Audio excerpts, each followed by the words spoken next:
ስለ እሳት ነው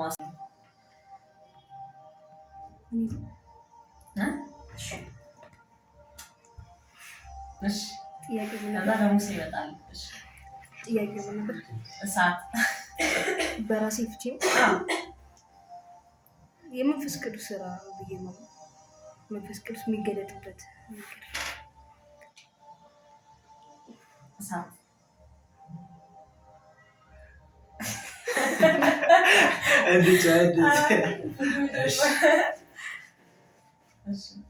የወሰት ማለት የመንፈስ ቅዱስ መገለጫ አንዱ መንገድ በደረጃ አንድ ቃል የመንፈስ ቅዱስ መገለጫ ደግሞ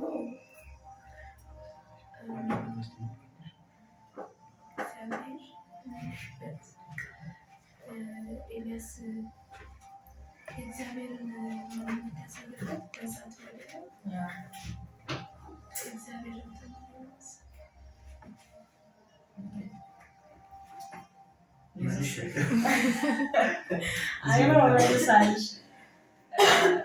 ዘመናችን ይባል። ያው ይሄንን ጥያቄ ያቀረብኩላችሁ እሳት ምን ማለት ነው የሚለውን እናንተ ራሱ እያወራችሁ ትኩረታችሁን ይቀርብ እንደሆነ እና እንዲሆን ለማድረግ ነው። መጽሐፍ ቅዱሳችን ላይ እሳት ተብሎ የተጠቀሱ ብዙ ቃላቶች ቢኖሩ ግን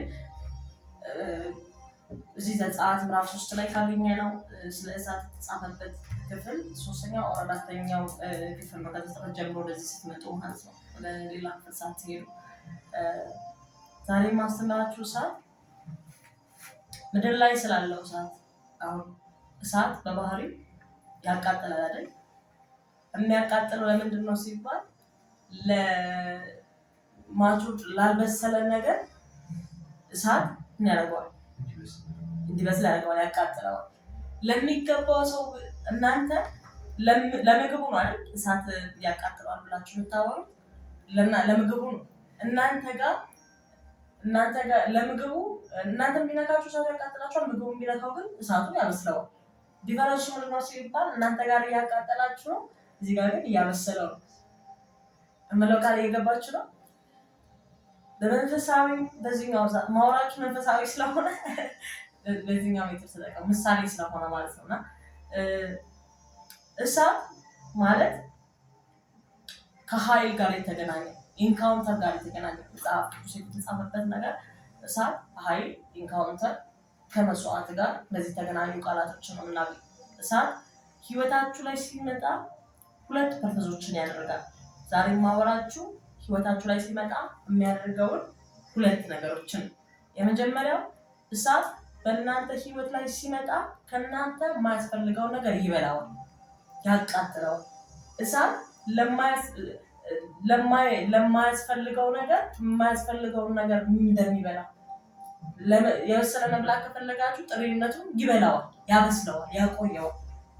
ስለዚህ ለመበላት የሚሆን ብቁ ያደርገዋል፣ እንዲበቃ ያደርገዋል። እሳት የመንፈስ ቅዱስ እሳት ህይወታችን ላይ ስንመጣ የመንፈስ ቅዱስ እሳት እያንዳንዳችን ነገራችንን በሙሉ ሲነካ ህይወታችን ላይ የሚመጣው የመንፈስ ቅዱስ እሳት ለእግዚአብሔር ልጁን ኢየሱስን እንድንገልጥበት ለሚፈልገው መልክ እንዲቀርጽ እንዲሰራ ነው ያደርጋል።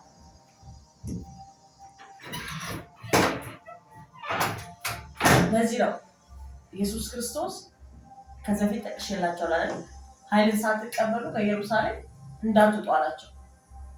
እሳት ካልመጣ ትክክለኛ ምስክር ስለማያደርግ፣ እሳት ካልመጣ ትክክለኛ አገልጋይ ስለማያደርግ፣ ኢቭን ክርስትና ያለ እሳት እኔ ከባድ ነው ብዬ ነው የማስበው። ያለ እሳት በጣም ከባድ ነው።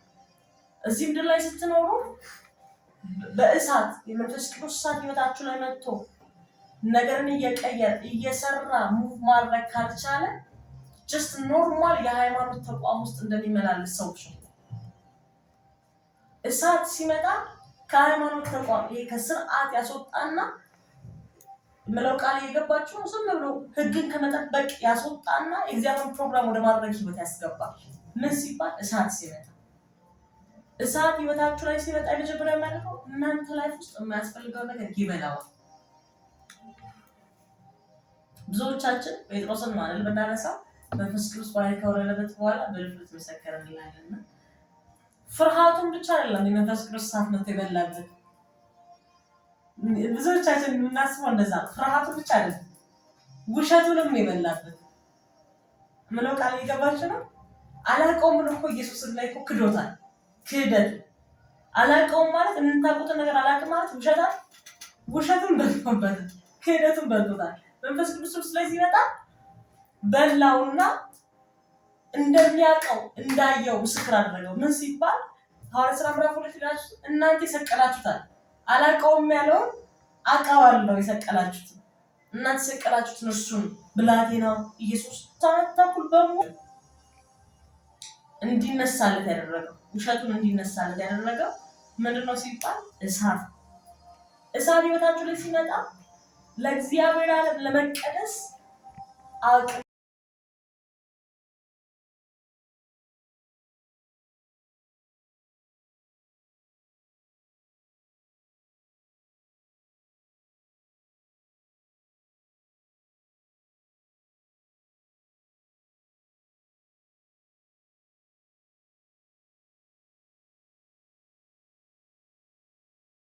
ማለቷል።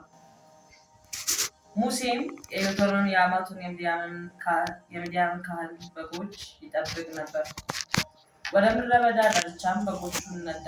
ወደ እግዚአብሔርም ተራራ ወደ ኮሬብ መጣ። የእግዚአብሔርም መልአክ በእሳት ነበልባል በእሾህ ቁጥቋጦ መካከል ታየ። እነሆ ቁጥቋጦውም በእሳት ሲነድ ቁጥቋጦ ሳይቃጠል አየ። ሙሴም ልሂድና ቁጥቋጦውን ስለምን አልተቃጠለም? ይህን ታላቅ ራእይ ልይ አለ። እግዚአብሔር እርሱን ይመለከት ዘንድ እንደመጣ ባየ ጊዜ እግዚአብሔር ከቁጥቋጦ ውስጥ እርሱን ጠርቶ ሙሴ ሙሴ ሆይ አለ። እርሱም እነሆኝ አለ። ወደዚህ አትቅረብ፣ አንተ የቆምክባት ስፍራ የተቀደሰች መሬት ናትና ጫማህን ከእግርህ አውጣ አለው። ደግሞ እኔ የአባትህ አምላክ የአብርሃም አምላክ የይስሐቅ አምላክ የያዕቆብ አምላክ ነኝ አለው። ሙሴ ወደ እግዚአብሔር ያይ ዘንድ ፈርቷልና ፊቱን ሸፈነ። እግዚአብሔርም አለ፣ በግብፅ ያለውን የሕዝቤን መከራ በእውነት አየሁ። ከአስገባሪዎቻቸውም የተነሳ ጩኸታቸውን ሰማሁ፣ ስቃያቸውንም አውቄአለሁ። ከግብፃውያንም እጅ አድናቸው ዘንድ ከዚያችም ሀገር ወተትና ማር ወደምታፈስሰው አገር ወደ ሰፊዊቱና ወደ መልካሚቱ ሀገር ወደ ከናናውያን፣ ወደ ኬጣውያን፣ ወደ አሞራውያን፣ ወደ ፌርዛውያን፣ ወደ ኤያውያን፣ ወደ ኢያቡሳውያን ስፍራ አወጣቸው ዘንድ ወረድኩ። አሁንም እነሆ የእስራኤል ልጆች ጩኸት ወደ እኔ ወጣ። ግብፃውያን የሚያደርጉባቸውን ግፍ ደግሞ አየሁ። አሁንና ሕዝቤ የእስራኤል ልጆች ከግብፅ ታወጣ ዘንድ ወደ ፈርዖን እልክሃለሁ። ሙሴም እግዚአብሔር የሰጣችሁን አጀንዳ ፕሮግራም ከመኖር አንጻር ብቻ ነው የማወራችሁ። ኢቭን አገልጋይ ፉል ታይም የሰጣችሁ አገልጋይ እኮ አትሁኑ። ክርስቲያን ከሆናችሁ የእግዚአብሔር ልጆች ከሆናችሁ ያለ እሳት እዚህ ምድር ላይ ተጽዕኖ መፍጠር አትችሉም። የመንፈስ ቅዱስ እሳት ሐዋርያት ላይ ከመምጣቱ በፊት ፈርተው ትዝ ይላቸዋል። መጽሐፍ ቅዱስ ላይ ኢየሱስ ክርስቶስ ሞቶ የተቀበለ ጊዜ ሞቶ አላበቃለት ብለው በር ዘግተው በፍርሃት የተቀመጡበት ይህ ቃል ትዝ ይላቸዋል። በሩን ዘግተው አለ እኮ እውቀት እኮ አለ። 3 ዓመት ተኩል የገባ እውቀት አለ። ግን እሳቱ ስላልመጣ በር ዘግቷቸዋል። ፍርሃት እሳት የመንፈስ ቅዱስ እሳት እነሱ ላይ ሲመጣ ግን በዛ በሰገነቱ ላይ በነበረው ጊዜ የመንፈስ ቅዱስ በእሳት መልክ ሲወርድ በእነሱ ላይ ግን ያደረጉት የመጀመሪያው ነገር ነው ሲባል በሩን ከፍተው ወጥተው በሕዝብ ፊት ፈርተዋቸው በር የዘጉባቸውን ሰዎች ላይ በር ከፍተው እናንተ የሰቀላችሁት እያሉ ያናገር መስበክ ጀምሮ ምን ሲባል እሳት ህይወታችሁ ላይ ሲመጣ የማያስፈልገውን ነገር በሙሉ ይበላል። ዛሬ ማነሳላችሁ የእግዚአብሔር ቃል የሙሴን ታሪክ ነው። ሙሴ መጽሐፍ ቅዱሳችን ላይ በዋነኝነት በእሳት የተንቀሳቀሱ ሰዎችን ከዚህ በኋላ አነሳላችኋለሁ ባሉት ጊዜያቶች ላይ ክፍል 2 ክፍል 3 ላይ እና ሙሴ የእግዚአብሔርን እሳት ከገለጠና ከተገለጠበት ሰው መካከል ዋነኛነት አንዱ ሙሴ ነው። ሙሴ የእሳት ሰው መጀመሪያ የመጣበት ማመጣት እስራኤላውያንን ከግብፅ ሀገር ከባርነት ነፃ ለማውጣት ነው። ከዛ ደግሞ እግዚአብሔር ፕሮግራም ደግሞ በሱ ላይ ህዝቡን ከግብፅ ማውጣት ስለነበረ ባደገ ጊዜ ይላል ወጣ። ወደ ወንድሞቹ ሲወጣ ግብፃዊው ኪዳን ያለበትን እስራኤላዊ ሲበካውና ሲያስጨንቀው ሲመለከት ሄዶ ግብፃዊውን መታው። በመታው ጊዜ ግን ያ ግብፃዊ ሞተ። ግብፃዊው ሲሞት ያኛው እስራኤላዊ አይቷል። በቀጣዩ ቀን እስራኤላዊና እስራኤላዊ የአንድ ሀገር ዜጋ ሁለት ወንድማማች ኪዳን ሰዎች ሆኑ ሰዎች ሲጣሉ አየና ሊያስታርቃቸው ይመጣ። ሲመጣ አንተ ማን በእኛ ላይ የሾመህ አሉት። አንተ ማን በእኛ ላይ የሾመህ? ትናንትና ግብፃዊውን እንደገደልከው ልትገለን ነው ብለው ተናገሩ። ይህንን ቃል ደግሞ ወደ ፈርዖን ተሰማ። ሙሴ ጥሪውን ሊያደርግ ነበር የመጣው። ከግብፅ ምድር እስራኤላውያን ለማውጣት የተጠራ ሰው።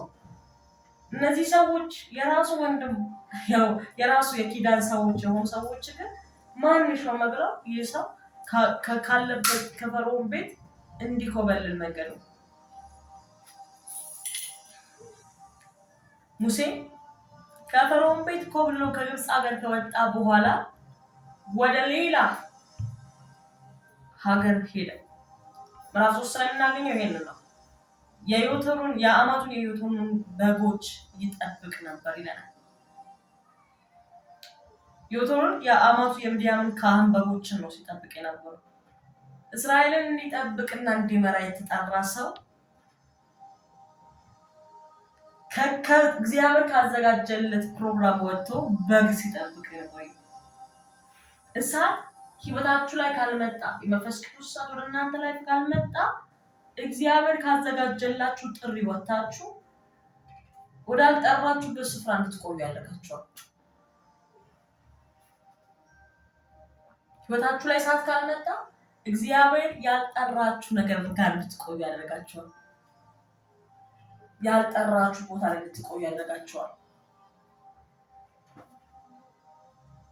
ሙሴ ይሄን ኢንካውንተር እሳት ህይወቱ ላይ ከመምጣቱ በፊት ከማየቱ በፊት አውጣ ተብሎ የተሰጠው እስራኤላዊ ነው። እሱ ግን ያለው በግ እየጠበቀ ነው። በግ ያወጣና እያስገባ ነው ያለው። ህዝብ አውጣ ተብሎ በግ ነው የሚያስወጣው። ህዝብ ወደ ኪዳን ተገባለት ከተማ አስገባ ተብሎ ህዝብ ነው በግ ነው ከማደሪያቸው እያስገባቸው ያለ እያንቀሳቀሰ እያገባና እያወጣ ያለ።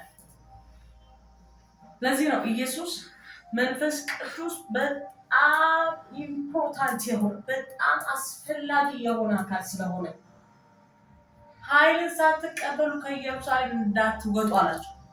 የተማሩት 3 ዓመት ተኩል የተማሩት ትምህርት ብቻ አይደለም ኃይል እንዲገልጥ የሚያደርጋቸው። ወጥተው ወንጌል ሲሰብኩ በእነሱ ህይወት ላይ የተገለጠ ድንቅና ምልክት ብቻ አይደለም በእነሱ ህይወት ላይ ኃይል እንዲገለጥ ያደረገ።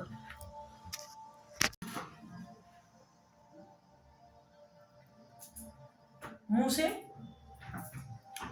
ከእሳት ጋር ከውሃ ጋር የተገናኘ ላይፍ ያለው ሰው ኢቨን የመጀመሪያውን አገልግሎቱን ከመጀመሩ በፊት ወደ ፈርዖን ከመሄዱ በፊት በተራራ ላይ የተገለጠ እሳት ነው ያገኘው። እሳት ነው ያየው። የእግዚአብሔር እሳት እግዚአብሔር መልአክ በእሳት ተገልጦ ነው ኢንካውንተር ያደረገው።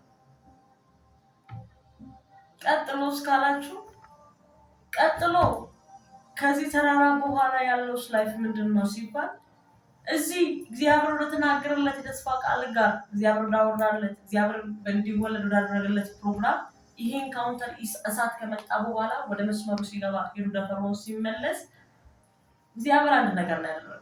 ህዝቡን ሲመራ መጽሐፍ ሲናገር ነው ይላል፣ ቀን በደመና ሌሊት በእሳት አምድ። ከእሳት ጋር የተገናኘ ላይፍ ያለው ሰው ኢቭን አገልግሎቱ እንኳን ሲገለጥ ጓዳው ላይ ማንም ሳይኖር በግ እየጠበቀ ተራራ ላይ ኢንካውንተር ያደረገው እሳቱ ሌሊቱ ላይ እየመራ ነበር። ስለ ኢንካውንተር ሌላ ጊዜ ወደ ዲቴል አስተምራችኋለሁ። ጓዳችሁ ላይ ያላገኛችሁ መነካካት መድረካችሁ ላይ አይገለጥም።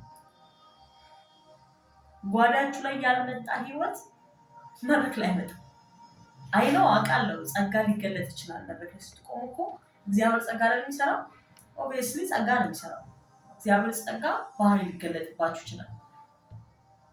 ግን ደግሞ እናንተን ያላገኘ እሳት ህዝብን አያገኝም። እናንተን ያልነካ ኢንካውንተር ህዝብን አይደለም ይነካ። እናንተ ጓዳችሁ ላይ የነካችሁ ኢንካውንተር ነው ህዝብን የሚነካው። እኔ ብዙ ጊዜ እላለሁ እኔ ማላቀውን ነገር አይደለም ማስተምረው ኢንካውንተር ያደረኩትን ዓለም አይደለም ኢንካውንተር እንድታደርጉ እንጸልያለን። በቆምኩባቸው እያንዳንዱ አገልግሎት መድረኮች ላይ የሚገለጠው እያንዳንዱ ምልክት እቤቴ በጓዳዬ ስመለከት ያገኘሁት ኢንካውንተር ነው። ይህን ኢንካውንተር አውቀዋለሁ እላለሁ። የስ ሲባል የጸሎት ስፍራ ቤቴ ላይ ዛሬ ምናልባት በቤታችሁ እየጸለያችሁ ከጌታ ጋር ፌሎሺፕ እያደረጋችሁ እግዚአብሔር የምታውቁበት የራሳችሁ ኢንካውንተር ላስታውሳችሁ እፈልጋለሁ። ከጌታ ጋር ያላችሁ መነካካት ኢንካውንተር እንደዚህ አይነት ነገር ሲሰማኝ ጌታ አጠገቤ እንዳለ ይታወቀኛል የምትሉበት መነካካት፣ ጌታ ከኔ ጋር ነው የምትሉበት መነካካት፣ እግዚአብሔር አብሮኝ እንዳለ እረዳለሁ የምትሉበት መነካካት እዛኛው ዓለም ጋር ላመጣችሁ እፈልጋለሁ። ሙሴ የእሳት ሰው ኢቨን አንድ እግዚአብሔር ሰው ሲናገር በዚያ መስዋዕት በሌለበት ስፍራ ላይ እሳት አይመጣም። አመለው ቃል እየገባችሁ ነው። የሚሰዋ ነገር በሌለበት ስፍራ ላይ መስዋዕት ሁሉ ጊዜ መስዋዕት ካለ ምን አለ? መልስ አለ አይደል? ለእግዚአብሔር መስዋዕትን ከሰዋ እግዚአብሔር ይመልሳል። ለዛ ነው አቤል መስዋዕትን በእግዚአብሔር ፊት ሲያቀርብ እግዚአብሔር ወደ አቤልና ወደ መስዋዕቱ ተመለከተ።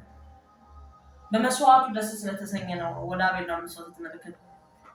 ከዚህ ከዘጸአት መጽሐፍ በኋላ ዘሌዋውያን ዘኍልቍ እያላችሁ ስትገቡ ስለ መስዋዕት ሲናገር የእሳት ቁርባን የሚቀርቡትን መስዋዕቶች በእሳት ውስጥ የሚያልፉ ናቸው። ብዙዎቹ የሚሰዋበት ለኃጢአት የሚሰዋበት በእሳት ያልፋል። ይሄን አቃጥሎ ይለዋል። ይሄን በእሳት ነው። እሳት ካለ እናል መልሳል። ምናልባት የመጀመሪያው እሳት ወደ ህይወታችሁ በጣም ያደርጋል። የማያስፈልገውን ነገር ይበላል። እናንተ ላይፍ ውስጥ እግዚአብሔር የማይፈልገው ነገር አለ። እናንተ ላይፍ ውስጥ እግዚአብሔር ደስ የማያሰኘው ነገር አለ።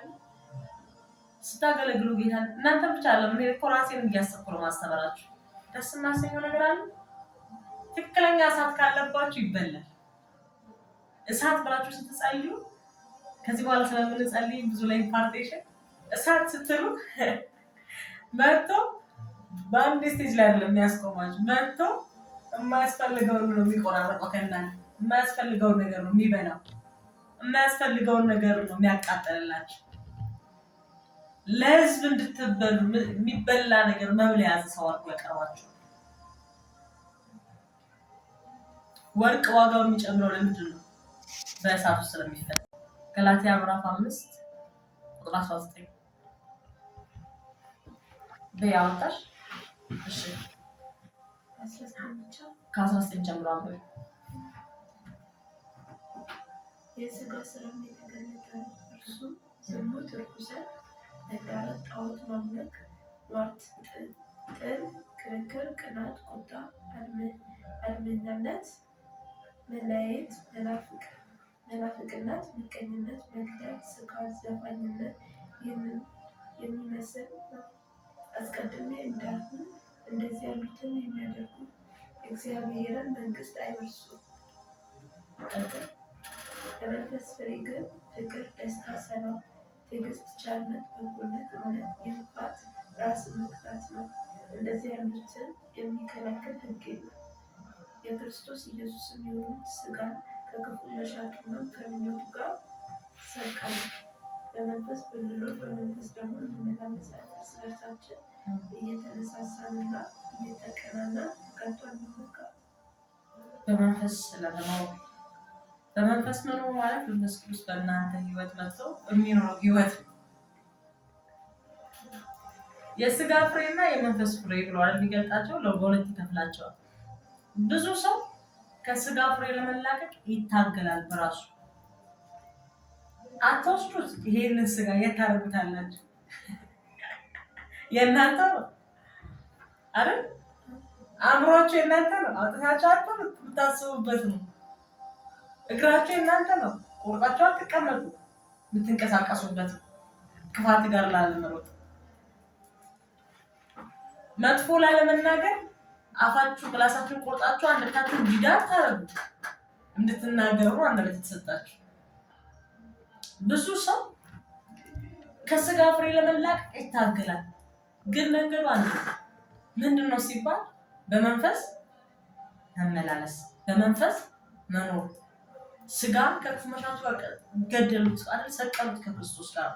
የስጋ መሻትን ኢየሱስ መስቀል ላይ በተሰቀለበት ተሰቅሏል ብላችሁ ካልተዋችሁት፣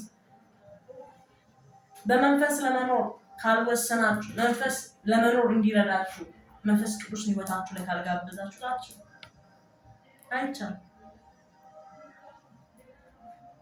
በመንፈስ ብንመላለስ በመንፈስ እንኖራለን።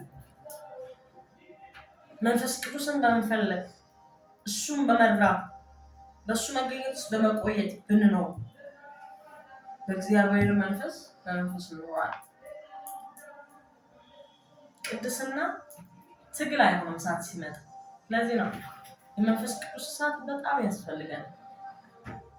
ያስፈልጋል። አሁን ላለነው ክርስቲያን ላለነው ቤተክርስቲያን እሳት ያስፈልጋል። ብዙ ሰው የሚያስበው የመንፈስ ቅዱስ እሳት ለአገልጋዮች ብቻ የሚያስፈልግ ይመስላል። መንፈስ ቅዱስ መንፈስ ሲመጣብሽ የመንፈስ ሲመጣ መተንበይ አይደል? ማስተማር፣ ማገልገል፣ መፈወስ አይነው እነሱ እኮ ይሆናል። ምልክቱ እኮ ግልጽ እኮ ነው። ግን በመጀመሪያ የመንፈስ ቅዱስ እሳት እናንተ ላይ ሲመጣ እናንተን ነው የሚቀርጻችሁ። እናንተ ጋር ነው የማያስፈልገው የሚያነሳው። ብቁ ያደርጋችኋል፣ ያበስላችኋል። እሳቱ ይመጣና ምን መናገር እንዳለባችሁ በመንፈሱ ይመራችኋል። የሚያስፈልገው ከእናንተ ያንን መሻት፣ ያንን ፍላጎት በእሳቱ ይበላዋል። የመጀመሪያ መንፈስ ቅዱስ እሳት ሲመጣ እናንተ ነው የሚሰራችሁ። ሁለተኛ ደግሞ መንፈስ ቅዱስ እሳት በእናንተ ህይወት ሲመጣ ሰዎችን የሚሰራ ነገር ከእናንተ እንዲወጣ ያደርጋል። ሰዎችን የሚጠቅም ነገር ከእናንተ እንዲወጣ ያደርጋል። ወርቅ ራሱ ነው እንደሚጠቅም ወርቅ እኮ ራሱ ነው እንደሚጠቅም አይደል? ወርቅን አድርጎ የሚዋበው ማለት ሰው ወርቅ ውበቱ ከአፈር ወጥቶ ሰው ላይ ስለተገኘ በእሳት ውስጥ አልፎ ስለመጣ እንጂ ወርቅ እንደ ድንጋይ ቢሆን ማንም ሰው በመንገድ የሚያገኘው ቢሆን ዋጋ ይሰጣል? የመንፈስ ቅዱስ እሳት ህይወታችሁ ላይ ሲመጣ ዋጋ እንዲኖራችሁ ያደርጋል። ዋጋችሁ በህዝብ ፊት እንዲታወቅ ያደርጋል። ምናልባት ተራ ብለው ያቀለሏችሁ ሰዎች ካሉ እሳት ሲመጣ ከባባድ ሰው ነው የሚያደርጋችሁ።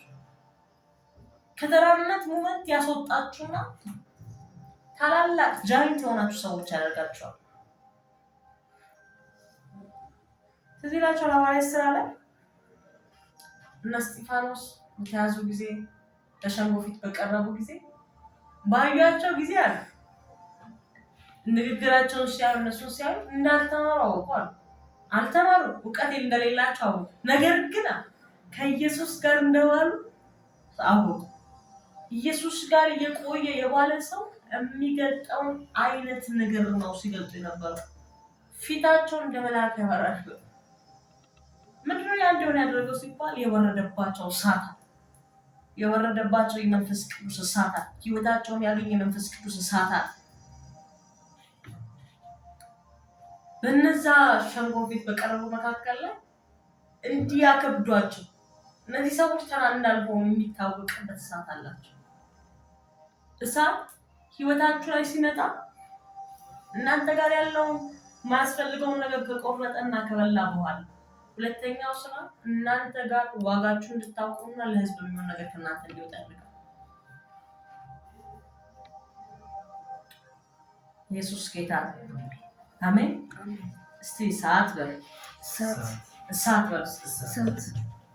ከዚህ በኋላ ስንጸልይ እሳት የመንፈስ ቅዱስ እሳት ያገኘን ጊዜ ኢንካውንተር ያገኘን ጊዜ በጣም ትዝ የሚል ነው እና አንድ ጊዜ አንድ ማለዳ ላይ እሑድ ማለዳ ላይ ፕሬይ ሊያደርጉ እየጸለይኩ ነበር እና ጠዋት እየጸለይኩኝ ይህንን ሙሴ ያየውን ኢንካውንተር አየሁት ማለት ነው እና ተመልክቼ ጸልያለሁ። በአንድ ስፍራ ተራራ የሚመስል ከፍ ያለበት ስፍራ ላይ ቁጥቋጦ መካከል እሳት ነው ማለት ነው። እሳት አለ። እኔ ጸልያ እሳት አለ። ውስጤ ይቃጠላል። እየጸለይኩኝ በመንፈስ በኃይል መነካት ጀመርኩ እና ደነገጥኩኝ። እንዴ ይሄኛው ኢንካውንተር ከየት የመጣ ኢንካውንተር ነው ብዬ ደነገጥኩ። ምንድነው ሲባል የመጣና ህይወቱን ያገኘው እሳት ተራት አይደለም። ቀድሞ አንተ ነፍሰ ገዳይ ልትገለን መጣ ወይ ባሉት በወንድሞቹ ፊት ጠላት በሆኑበት ለወንድሞቹ ወዳጅ ሆኖ የሚያወጣ ብቁ የሚያደርግ አይነት የተቀበለው እዛ ጋር ገለኸው የከው ብለው ያባረሩት ወንድሞቹ ፊት ይቅርና ፈርዖን ፊት መቆም የሚያስችል እሳት ነው የተቀበሉ የወጣው። ነገስታት ፊት መቆም የሚያስችል ብቃት። ሁሉም ሰው ታውቃላችሁ አይደል? ሁሉም ሰው ነገስታት ፊት ወይ ደግሞ የሀገር መሪ ፊት ሲቀር ተመሳሳይ ነገር አያወራችሁ፣ ተመሳሳይ ቃል ይነግራችሁ። አንዳንድ ሰው ማውራት አይችልም። መሪ ጋር ቀርቦ ራሱ እንዴት መናገር አይናፋር ስለሆነ አይደለም፣ እንዳይመስላችሁ አይናፋር ስለሆነ አላዋቂ ስለሆነ አይደለም፣ የሚያውቅም ስለሆነ አይደለም የሚያወራ። የሆነ ግን ኃይል ያስፈልገዋል ለማውራት አይደል? እዛ ጋር የሚያበቃ ኃይል ስለሚያስፈልግ መንፈስ ቅዱስ ኃይል ወዳችሁ ላይ ሲመጣ ኮምፕሊትሊ ላይፋችሁ ቼንጅ ያደርገዋል። ከእናንተ ህይወት የማያስፈልገውን ነገር በሙሉ ቆርጦ ያነሳው። ለህዝብ የሚበላ ነገር አድርጎ እናንተ ጋር የሆነ እግዚአብሔርን ነገር ያስቀምጥባቸዋል። ሙሴ ጋር እንደዚህ ያደርገው እሳቱን ኢንካውንተር አደረገ። ፈርቶ የሸሸበት ሀገር ላይ ደፍሮ እንዲገባ አደረገው። ፈርቶ ከግብፅ የወጣበት ሀገር ላይ በድፍረት እንዲገባ አደረገው። ደግሞ አንድ ሰውና ሁለት ሰው ጋር አይደለም፣ የሀገር መሪ ጋር እንዲቀርብ አደረገው። ራሱን ነካው። ያ የመጣው እሳት ራሱ ፍርሃቱን አነሳለት፣ ወጣ በድፍረት። ለምን ሲባል ህዝብ ለማዳን፣ ለምን ሲባል ህዝብ ለመታደግ። እናንተ ውስጥ እግዚአብሔር ፕሮግራም አለ። እናንተ ውስጥ እግዚአብሔር ዓላማ አለ። ይሄንን እግዚአብሔር ዓላማና ኃይል እንድትገልጡ የመንፈስ ቅዱስ እሳት ያስፈልጋል። ኢሳያስ በእሳት ጉጠት የተነካበት ቃል ትዝ ይላችኋል። አንደበቴ ዳስሰዋል፣ በእሳት ጉጠት ነካ። ለምን ሲባል ወየው ጠፋውኛል፣ ወየው ጠፋውኛል። አንደበታቸው በረከሰ ህዝብ መካከል ያለው ሲል መጥቶ አንደበቱን ነካው በእሳት ጉጠት። ለምን ሲባል መጥቶ ያለበት የቆየበት ያ ስፍራ እግዚአብሔር እሱ ቀድሶ ሊጠቀምበት ያለበት ስፍራ። ያ በእሳት ጉጠት ከተነካ በኋላ ቀድሞ እንደነበሩ አልነበረም የሚናገራቸው መልእክቶች። ስለ ኢየሩሳሌም በጣም ማይቲ የሆኑ ፕሮፌሲዎች ነበር ሲናገር ነበር። እግዚአብሔር ነገር ህይወታችሁ ላይ ሲመጣ እንደዚህ ነው የሚያደርጋችሁ። ፓወርፉል ሰው ያደርጋችሁ። ጃይንት ሰዎች ትሆናላችሁ። ኢየሱስ ክርስቶስ ጌታ። ሃሌሉያ።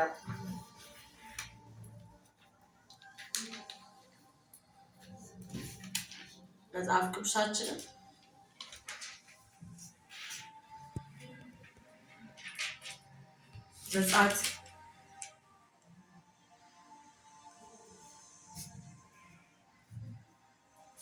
ዘጸአት ላይ እንሄዳለን።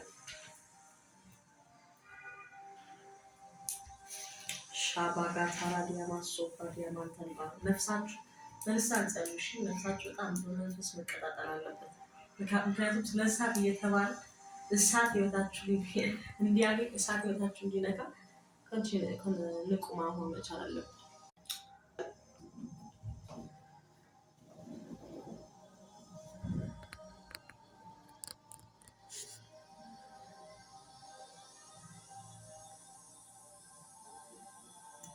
ቁጥር ምዕራፍ 14 ቁጥር 26 ላይ እግዚአብሔር ሙሴን እጅን በባህሩ ላይ ዘርጋ፣ ውሃውም በግብፃውያን በሰረገሎቻቸው በፈረሰኞቻቸው ላይ ይመለሳል።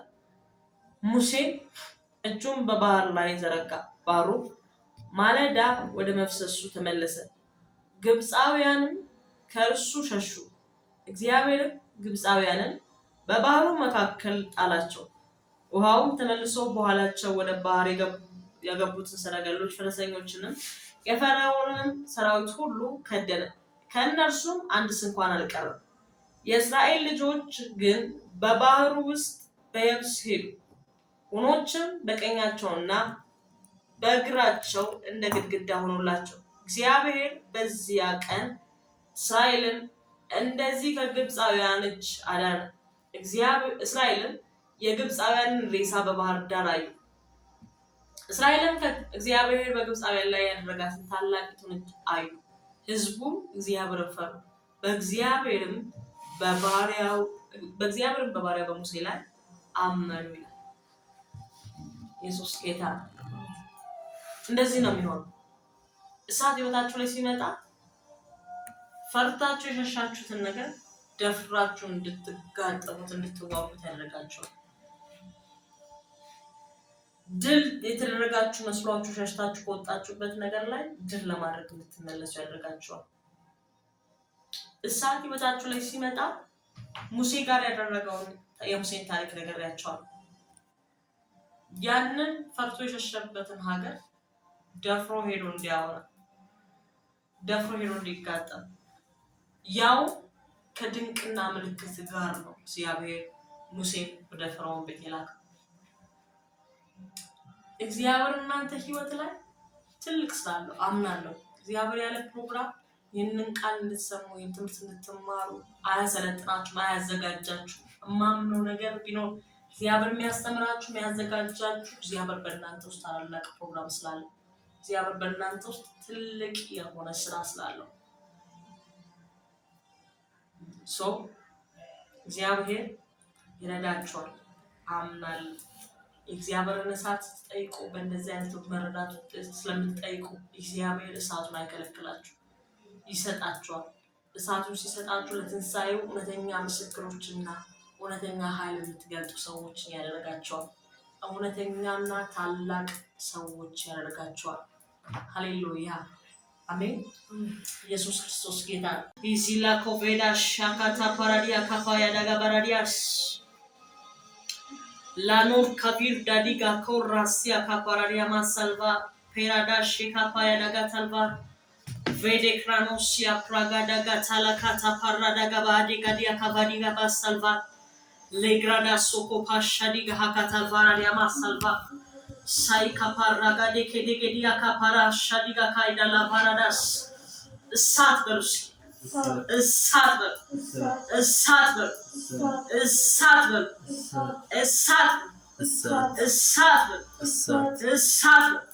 በኢየሱስ ስም የጸሎት ስፍራችሁን ይሰው ይሳት ያገኘው የመሰዊያ ስፍራችሁን ይሳት ያገኘው እሳት ባለበት ስፍራ በሙሉ እሳታን የሚቀበላል። ተንበርክካችሁ በእግዚአብሔር ፊት ጸሎታችሁን ጊዜያችሁ ስትሰው በኢየሱስ ስም እግዚአብሔር በእሳት መልስላችሁ፣ እሳት ያገኛችሁ፣ የመንፈስ ቅዱስ እሳት ህይወታችሁን ያገኘው በኢየሱስ ክርስቶስ ስም ብቆ የሚያደርግ ኃያላን የሚያደርግ እሳት በኢየሱስ ክርስቶስ ነገራችሁን ያገኘው። ይህ ሳምንታቶቻችሁ በእሳት ኢንካውንተር እንዲነካ ጸልያለሁ። በህልም በእሳት ኢንካውንተር እንድትደረጉ ጸልያለሁ። በራእይ በእሳት ኢንካውንተር እንድትደረጉ ጸልያለሁ። በእያንዳንዱ ከመንፈስ ቅዱስ ጋር ባላችሁ ፌሎሺፕ በሙሉ በእሳት ኢንካውንተር እንድትደረጉ በኢየሱስ ስም ጸልያለሁ። በጌታ በኢየሱስ ክርስቶስ የመንፈስ ቅዱስ እሳት በኃይል ያገኛችሁ። ተባረኩ። ጂሰስ ኔም አሜን።